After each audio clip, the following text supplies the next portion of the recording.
Un mēs esam atkal atgriezušies Latvijas neatkarīgai televīzijā. Tādā veidā svinām mēs šeit Sinīvilā stipro skrējienā mūsu valsts neatkarības deklarēšanas pasludināšanas dienu. Jā, šāds svinību veids ir ļoti, ļoti skaists, jo bija arī ciemiņi gan no Somijas, gan no Vācijas, gan no Zviedrijas. Un es jautāju šiem ciemiņiem no Somijas, kā tad viņi svin šos svētkus Somijā. Nu, viņi gan teica, ka šādi gan viņi nesvin, jo šeit viņi teica, ir īsta kopības sajūta. Un jūs vērojat, tas pats, kas arī meitenēm, arī zēni viens otram palīdz pārvarēt šos ļoti grūto otro šķērsli. Tas ir tiešām tikai otrais šķērslis no 33, un tie ir tie 7 pakaldi. Tas ir līdzīgi, kā mums Sprīdītis gāja aiz 7 jūrām, aiz 7 pakaldiem, ar lāpstu rokās viņš nebaidījās un gāja. Tā arī šie vīri nebaidās no grūtībām un jau otrajā šķērslī. Un šis ir viens no grūtākajiem šķērsliem. Tas ir rekordāmas jau ir 18. šķērslī.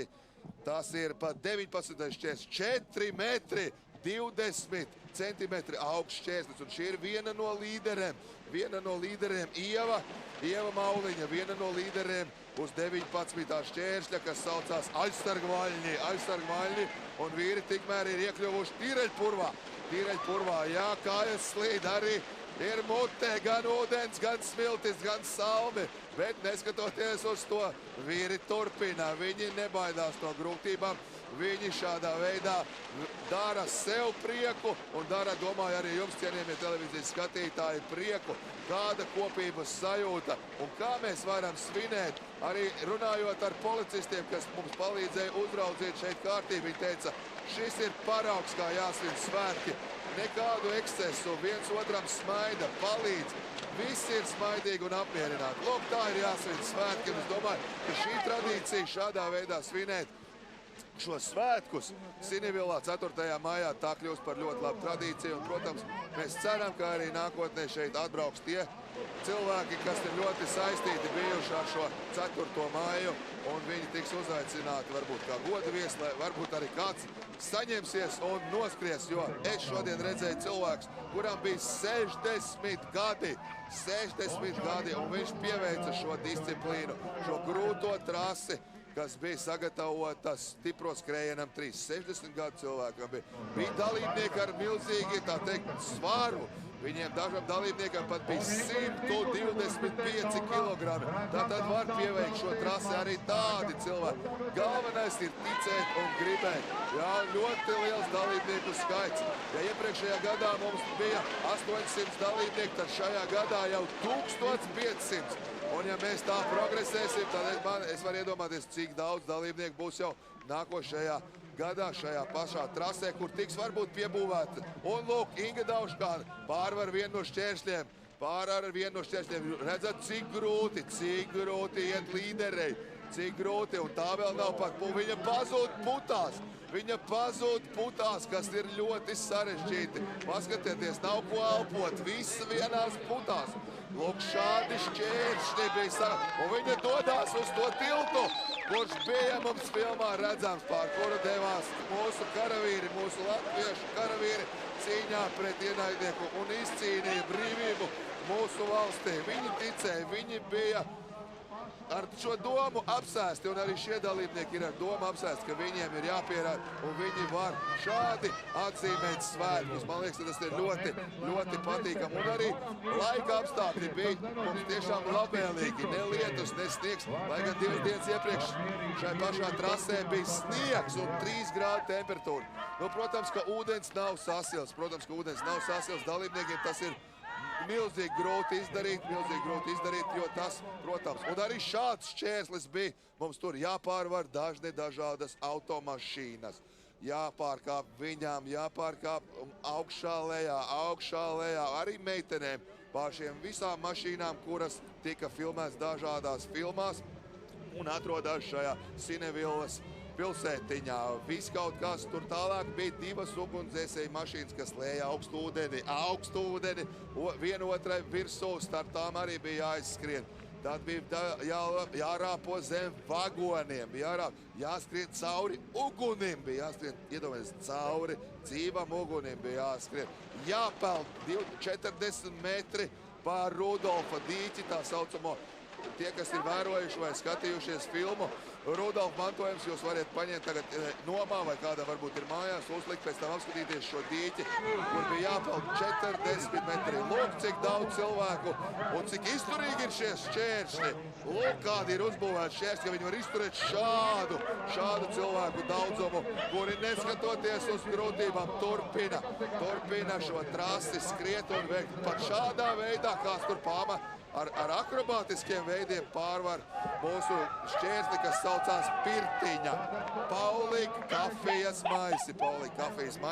Paulika kafija dāvājot dalībniekiem pēc tam iespēju nobaudīt kafiju, kuram vajadzēja varbūt siltumiņu pēc tāda pārbaudījuma. Un meitenes lēnām tuvojās sacensību trases noslēdzošai daļai. Ir grūti, protams, dubļi, putas, automašīnas. No meitenēm vēl jau vairāk, ka viņas nav pieradušas veikt šādus pārbaudījumus, kā pārvarēt pa mašīnu. Un šī ir tā ļoti iespaidīgā siena.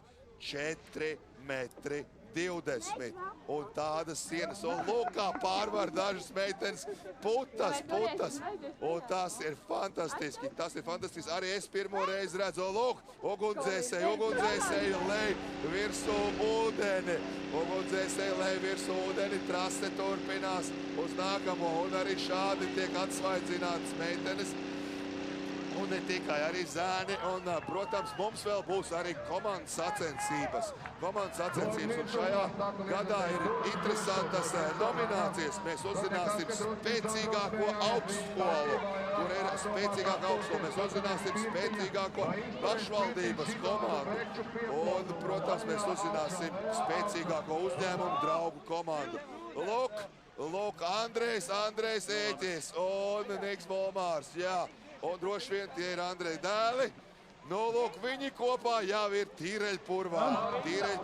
Lūk, pierādījums, cik spēcīgi ir LNT komanda. Viņi arī ar savu komandu, sporta žurnālisti, piedalījās, izveidoja speciāli LNT komandu, un viņi devās arī šajā milzīgi grūtajā trasē. Un pazūd meitenes zem šīm putām. Zem šīm putām pazūd meitenes. Jā, no abrīnojami grūta trase.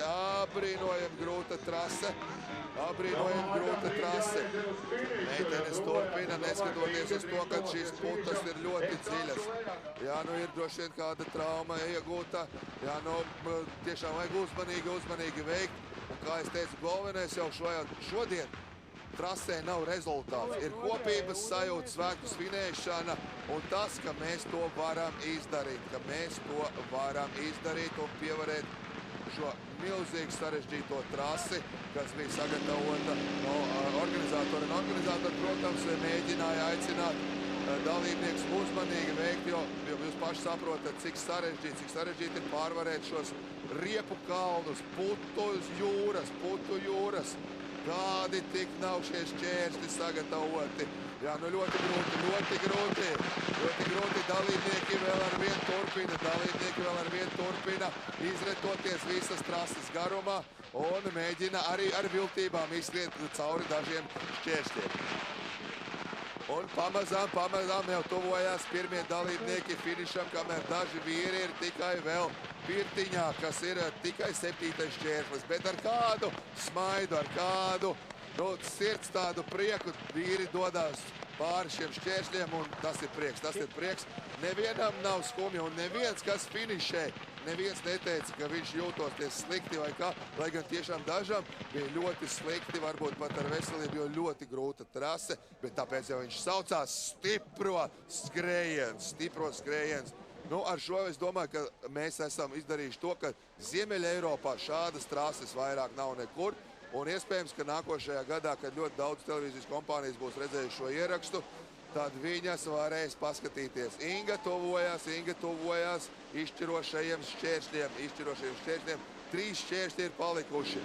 Ingai tas ir Rudolfa dīķis, tīkls un tuneļi. Pēdējais 33. šķērslis bija tuneļi, 18 metrus gari. Garas trubas, no kurām bija jāizdien. Es domāju, ka daudziem varbūt, kam arī ir klaustrofobija, nemaz tik viegli tas nebija pārvarams. Un šeit līderis starp vīriem, divkārtējs šo sacensību uzvarētājs Jānis Krūmiņš. Divkārtējs šo sacensību uzvarētu. Lūk, kādiem jāpārvar kādi. Šīs ir 13. šķērslis strēlnieku ierakumi. Strēlnieku ierakumi bija 13. kur tiešām ļoti grūti bija veikt pa šīm tranšējām. Un arī šādā veidā ar uzvalciņu šlipsi tiešām svinot. Un lūk, Inga Daugškāne trešo reizi uzvar stipro skrējienā. 3 stiprie skrējieni, 3 uzvaras. Fantastika. Inga ir viena no labākajiem, spēcīgākajiem šādu veidu skrējējiem. Ne tikai Latvijas, domāju, visā pasaulē. Un tas ir apbrīnojami, ka viņi trešo reizi jau to pierāda. No sākuma viņi man nedaudz pat atpaldīja, ka viņi nebija pirmā, bet finišā viņi atkal jau ir pirmā. Inga Daugškāne smaida, lai gan es zinu, jo viņi ir ļoti labi sagatavot sportiste. Nav viegli, bet tā ir uzvarētāja. Inga, vai bija grūtākā reize? Īstenībā, jā. Katrā ziņā, es domāju, daudz arī deva tieši tas augstais ūdens, jo šeit bija ļoti daudz, un tas mazliet arī iedeva tādu smagumu. Bet otrā vieta ir ļoti tālu vēl, vai tu esi pārsteigta, ka tomēr tik un tā tik ātri? Droši vien tas tāds stingrs raksturs, nepadoties. Vai tu jau gaidi nākamo gadu? Jā. Paldies, atpūties! Jā, lūdzu.